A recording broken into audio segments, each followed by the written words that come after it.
របៀបដំឡើង V360 Pro អញ្ចឹងយើងត្រូវ download app នេះ V360 Pro យើង download មកហើយយើងធ្វើការ register វាតែសារ app នេះ register ហើយ app នេះ register ហើយអញ្ចឹងបងប្អូន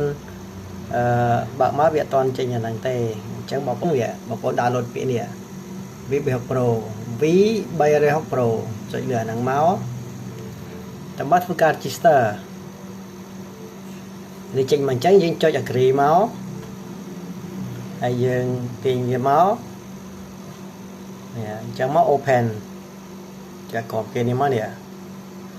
មិនបើកវាអញ្ចឹងដំបូងមុននឹងបើកដល់ចាប់បានធ្វើវាបងប្អូនត្រូវបើកlocation ហើយនឹង Bluetooth បើក Bluetooth វាទៅនេះ Bluetooth ហ្នឹងបើកវាទាំង iPhone ទាំង Android ត្រូវបើក Bluetooth វាបើក location យើងមកត្រូវបើកហើយ Wi-Fi មួយទៀត Wi-Fi បងប្អូន Wi-Fi ណាដែលយើងភ្ជាប់ឧទាហរណ៍នៅកន្លែងខ្ញុំនេះខ្ញុំមាន Wi-Fi 2អញ្ចឹងភ្ជាប់ Wi-Fi ណាប្រភេទ 4G មានថា 2.4 ណាមិនមែន 5G ទេអញ្ចឹងឥឡូវវាមាន 5G ផ្ទះខ្លះអត់មានទេ 5G អញ្ចឹងបងប្អូនភ្ជាប់ជាមួយ 4G 4G គ្រប់កន្លែងគឺមានទាំងអស់អញ្ចឹងយើងភ្ជាប់ជាមួយ 4G ទៅភ្ជាប់អាហ្នឹងភ្ជាប់ជាមួយនឹងហ្នឹងឈ្មោះហ្នឹង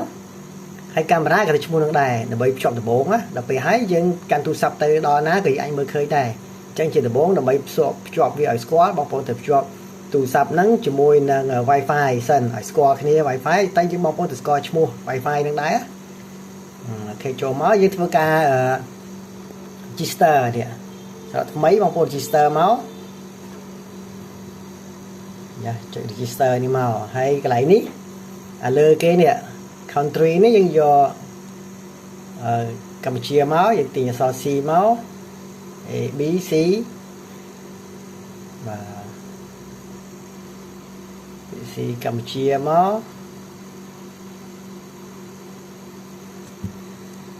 ណាកម្ពុជានេះ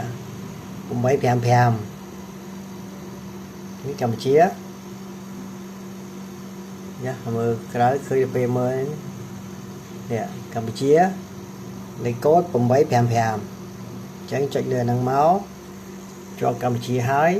តែមកកន្លែងនេះបងប្អូនដែលដាក់ email មាន email មកដាក់ email ចូលមកបងប្អូនចូល email បងប្អូនមកចូល email ហើយ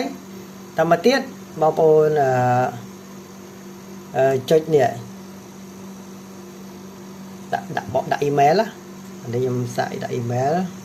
តែខ្ញុំ register ហើយអស់ email អត់ទៀតជប់មក email ផ្សេងសិននេះខ្ញុំចូល email ហើយបងប្អូនដាក់ email បងប្អូនមកគ្រប់ទូរស័ព្ទមាន email ហើយអញ្ចឹងបងប្អូនទាំងប្រើ iPhone Android គឺត្រូវមានស្រាប់ហើយបងប្អូននៅក្នុងទូរស័ព្ទបងប្អូនមានបងប្អូនខ្លះក៏អត់ដឹងដែរតែអ្នកគេធ្លាប់ដឹងព្រោះយើងមាន Play Store App Store គឺត្រូវមាន email ទៅវាមានអញ្ចឹងបងប្អូនចូលទៅមើល email ទៅហើយចូលក្នុងប្រអប់សំបុត្រទៅឃើញហើយយើង tick នេះមួយមកហើយយើងset នេះចុចពាក្យ set នេះមកហើយយើងនេះធ្វើការបូកដកទៅ9 បូក 6 ស្មើ15អញ្ចឹងយើងវាយលេខ15មកអាហ្នឹងបងប្អូនត្រូវបូកលេខអញ្ចឹងជួនកាលវាតែលេខដកជួនកាលលេខចែកអញ្ចឹងវាដាក់នេះ6 បូក 9 ស្មើប៉ុន្មានយើងដាក់15មក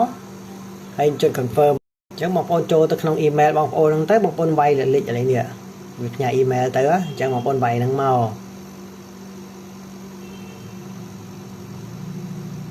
វាយត្រូវអានេះលេខរបស់ខ្ញុំណាបងប្អូនគេផ្ញើមកលេខផ្សេងគ្នាអញ្ចឹងបងប្អូនដាក់ត្រូវមកហើយយើងចុចនេះអូខេមកហើយចុចពណ៌ Q នេះមកតែមកវាដាក់ឲ្យដាក់ password ដែរអញ្ចឹងបងប្អូនដាក់ password មកអានេះដាក់បង password បងប្អូនដាក់ងាយស្រួលចាំថ្ងៃក្រោយស្រួលដាក់ទៅឥឡូវខ្ញុំធ្វើការដាក់សិននេះដាក់លើក្រុមឲ្យត្រូវដូចគ្នាយើងចុចមកហើយវាចុចចេញមកអញ្ចឹងវាធីកហើយយើងចុច login មកនេះតើមកកន្លែងនេះវាឲ្យយើងបញ្ចូលpassword មិញហ្នឹងយើងបញ្ចូលទៅអានេះខ្ញុំដាក់បញ្ចូលemail និង password ហើយខ្ញុំចុច remember មកវាជាប់ហើយតើមកយើងចុចពាក្យនេះ sign in នឹងមកហើយវាចូលមកអញ្ចឹងដល់ពេលវាចូលអញ្ចឹងបងប្អូនចុច allow មកឥឡូវគេមក allow ចុចពាក្យហ្នឹងមករួចបាទនេះរួចហើយអានេះវា register តើ register ហើយបងប្អូនភ្ជាប់កាមេរ៉ាហ្នឹងជាមួយនឹងខ្សែវាមកហើយដោតដួយមកហើយចាំស៊ូទៅវានឹងវិលហើយកន្លែងនេះ memory បងប្អូនទិញទៅមាន memory យ៉ាងដៃស្រាប់ free ឲ្យស្រាប់ពេលដាក់ចូលហើយវាវិលវាអញ្ចឹងវាហៅថា connection success ពេលដាក់ចូលវាយូរទៅចូល1នាទីទៅវាវិលហើយវាវិលអញ្ចឹងហើយយើងចូលមក app យើងវិញនេះចូលមក app យើងរៀងអញ្ចឹងហើយអញ្ចឹងវាភ្ជាប់ជាមួយនឹង Wi-Fi បងប្អូនភ្ជាប់កន្លែងនេះនេះវាភ្ជាប់ Wi-Fi មានសញ្ញាលេខបូកតែសម្រាប់បងប្អូនភ្ជាប់ជាមួយនឹងទូរស័ព្ទជាមួយនឹងកាមេរ៉ាបងប្អូនចុចកន្លែងនេះចុចកន្លែងមីនេះមកនេះភ្ជាប់អត់មានប្រើ Wi-Fi អត់មានប្រើ Wi-Fi ចុចកន្លែងមីនេះភ្ជាប់កាមេរ៉ាជាមួយនឹងទូរស័ព្ទអត់ប្រើ Wi-Fi អញ្ចឹងបងប្អូនចុចពាក្យមីនេះមកហើយយកពាក្យ AP direct ចុចលើហ្នឹងមកដល់មកវាចេញមកអញ្ចឹងនេះវាប្រាប់សញ្ញាយើងឲ្យចុចលើនេះណាអញ្ចឹងយើងត្រូវចុចវា switch ចុងនេះមកនេះវាចុងនេះចុចលើហ្នឹងមកចុចមកវាចេញមកអញ្ចឹង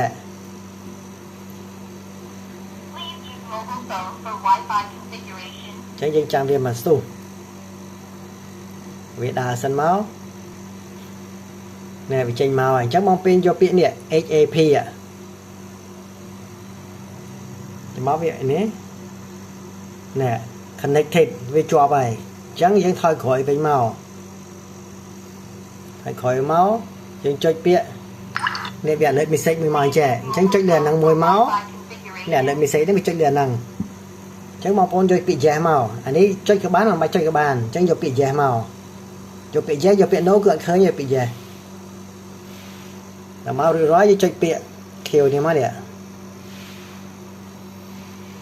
ហើយវាដើរ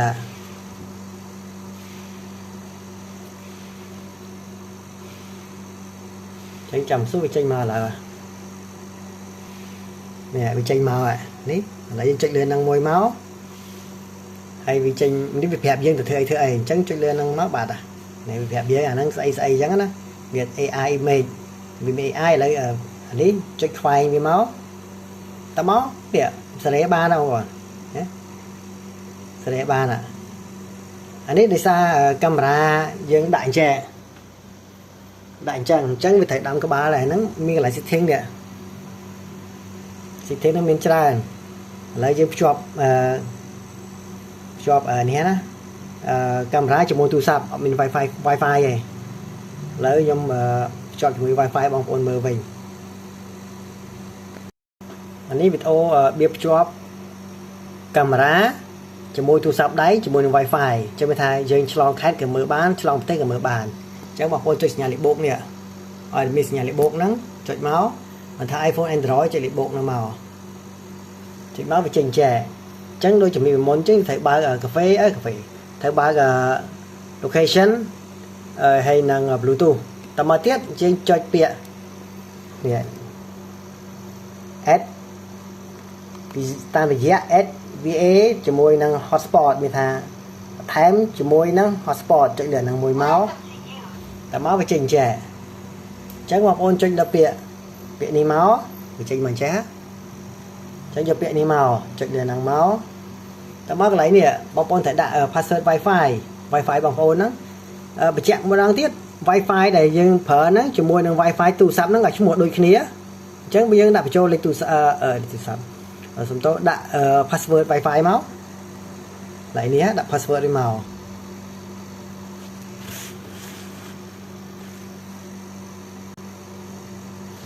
នេះចេញមក HAP ដូចបៀបភ្ជាប់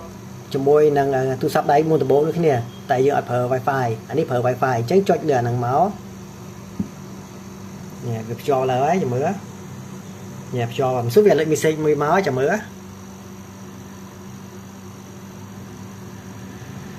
វាលេខមកណោះលេខមកអញ្ចឹងចុចលើអាហ្នឹងមួយទៀតដូចគ្នាហើយតទៅយកពាក្យ yes ដូចគ្នានេះ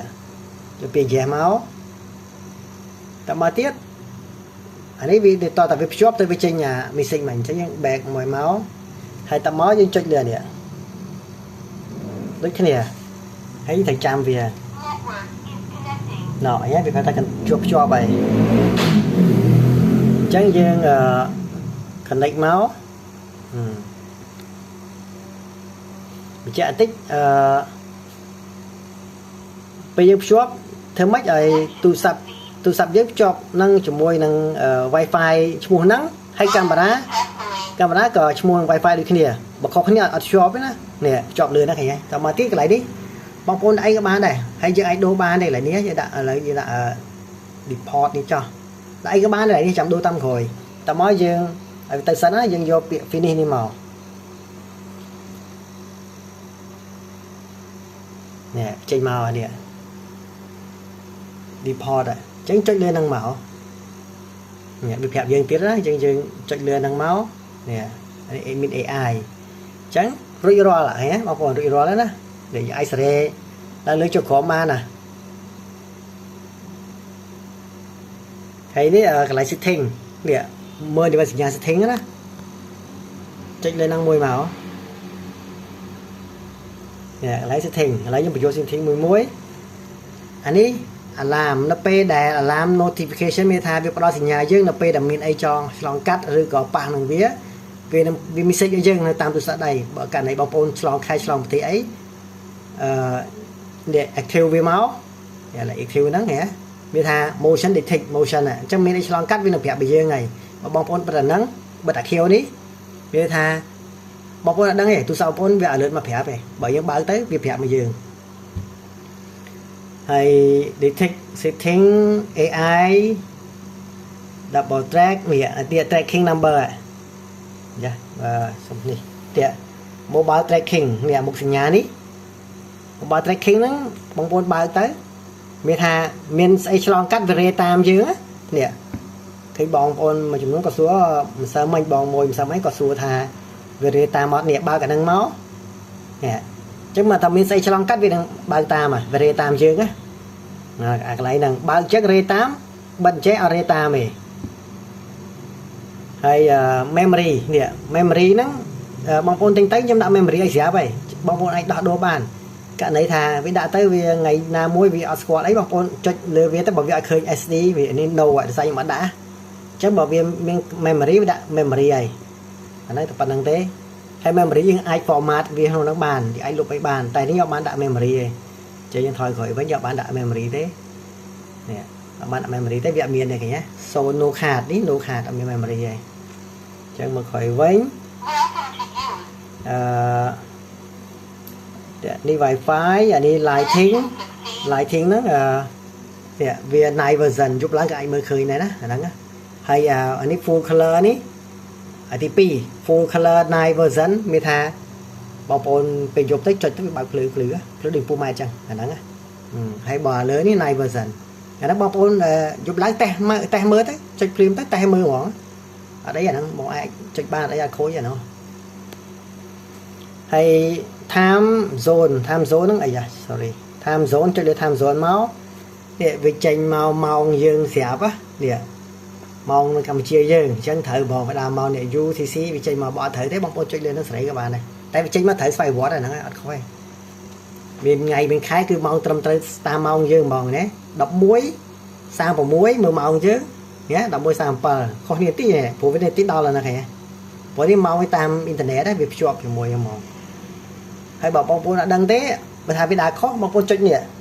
មួយមកវារុយរាវត្រូវហ្មងចុចអានេះមកសៀងណៃមកវាស្គាល់ម៉ោងស្វ័យវត្តហ្មងបើកាលណាវាខុសម៉ោងណាឥឡូវម៉ោង11:37ស្រាប់នេះលេងម៉ោង2អញ្ចឹងណាវាខុសបងប្អូនចុចនេះមួយមកនេះចុចហ្នឹងមួយមកវាដើរត្រូវហើយយើងហើយតមកយើង save វាមកជាប់បាត់ហើយយើងបក back ឲ្យក្រោយទៅទៀតអានេះ volume បងប្អូន volume មកបងប្អូននេះវាបើកស្រាប់ហើយ volume ហ្នឹងណាហើយដូចជាមានអីទេអានេះflip screen មានថាកាមេរ៉ាដាំក្បាលចុះក្រោមអានេះ flip screen ហ្នឹងនេះទីនេះបងប្អូនប៉ះទៅអត់ខូចចាពួកហ្នឹងអត់ខូច flip screen ហ្នឹងគឺកាមេរ៉ាដាំក្បាលចុះក្រោមនិងលើចុះក្រោមសេរីត្រូវតាមទីតាំងបងប្អូនទៅអត់អីអាហ្នឹងអានេះ share បងប្អូនអាច share ទៅទូរស័ព្ទផ្សេងមកទៀតអញ្ចឹង install ដូចអាហ្នឹងដែរហើយដាក់ email ចូលទៅហើយបើកបានហើយ share ទៅបាន 5 ទូរស័ព្ទហ្នឹងហើយអាហ្នឹងតែប៉ុណ្្នឹងទេឥឡូវតែប៉ុណ្្នឹងអានេះ AI វា detect ស្វ័យវត្ត AI ហើយឈ្មោះបងប្អូនចង់ដូរឡើយដូរទៅចុចលើហ្នឹងមួយមកដូរនេះចុចលើហ្នឹងដូរហើយដូរអីក៏បានដែរតែមក confirm មកជាប់នេះកន្លែងហ្នឹងចុចលើហ្នឹងទៅដូរហើយថយក្រោយវិញតាក់តងនឹង nâng kho nè cái này kho đấy bằng con ai kho vậy bàn đó vậy kho hay nâng sầm lên trong pha sầm lên cái chắc giờ nè chắc kênh dễ như lưu số á nè đôi dòng về chắc hè về lưu số à hay là kho ní những ai những để cho thiêu máu hay những bài về máu vòng thứ ấy nè anh đây kia phải về con á vòng thứ ấy nè anh đây về kia phải về con giờ ngay vậy được còn chân được khá không ôn vậy khi bán á nữa hãy bảo dục với những cái bát chai mòn hay đấy những thoát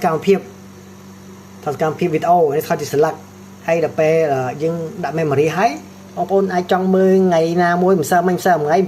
mình 4 ngày muốn đọc hay ngày muốn trích lời nè trích playback máu đấy từ sao đã memory chẳng việc miền này đã memory trích được playback máu chẳng biên ngày khai sẽ tới ngày na các bạn này ở bánh hà mình là ngày video miền Pan Năng tây ở con mong ôn bye bye chào lấy ai xua bàn